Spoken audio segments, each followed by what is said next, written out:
On November 6, 1869, Rutgers and Princeton played a college soccer football game, using the London Football Association rules of rugby. Rugby at the time was favored over soccer, but soon was modified to American football. In 1876, at the Massasoit Convention, the first rules of American football were written by Walter Camp, who would be known as the father of American football.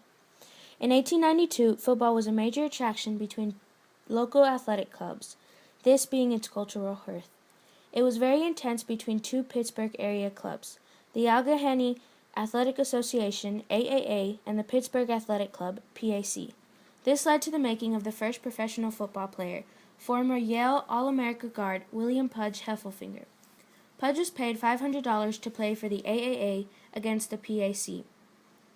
In 1893, PAC signed one of its players, Grant Dibert, to be one of the first pro football players to a full one-year contract.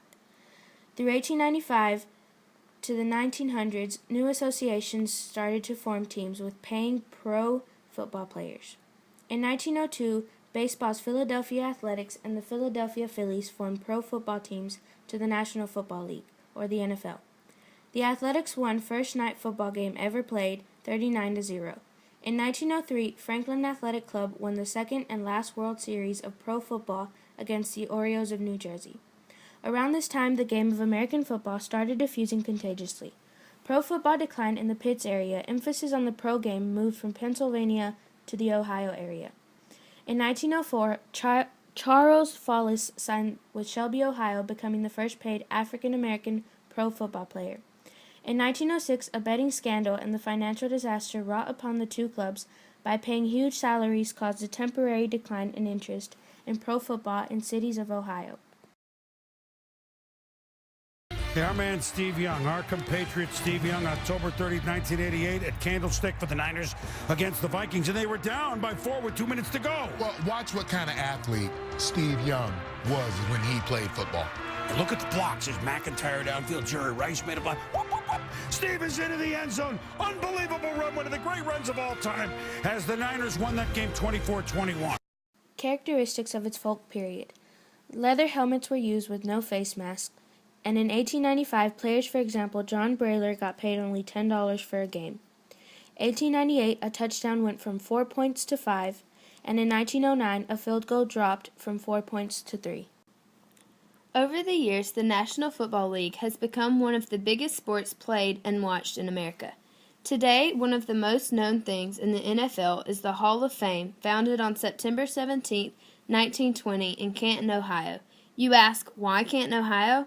It is the birthplace of the American Professional Football Association, today known as the NFL. In 1970, the NFC, or the National Football Conference, and the AFC, American Football Conference, were made to divide the teams in order to determine who would play at the World Championship, better known today as the Super Bowl. Today, there are a total of 32 NFL football teams consisting of the NFC, North, South, East, and West, and the AFC, North, South, East, and West. Super Bowl I, January 15, 1967, Kansas City Chiefs and Green Bay Packers at Memorial Coliseum Stadium in Los Angeles, California. The Packers took the win 35-10 with quarterback Bart Starr as their MVP. Super Bowl 47, February 2, 2013, Baltimore Ravens and San Francisco 49ers at Mercedes-Benz Superdome in New Orleans, Louisiana. The Ravens taking the win 34-31 with quarterback Joe Flacco as their MVP. Characteristics of its popular period. 1 11-man team on the field, a field of 100 yards long and 53 yards wide, plus the 10 on each end that make up the end zones. 15-minute quarters and a halftime. Offense and defense, kickoff and first down, touchdown, now 6 points, with an extra point kick or a 2-point conversion. NFL today is bigger than ever before and will continue to grow, Super Bowl Sunday being one of its biggest promoters in popular culture. There on a Monday night, a year after Katrina, bang! Punt blocked of Atlanta by Steve Gleason. Curtis DeLoach recovered, and this meant more than a big Saints win. Yeah, rebirth of the city. You said before the game, even the 7th. Didn't look like much. Bunch of guys running around in a pile of mud.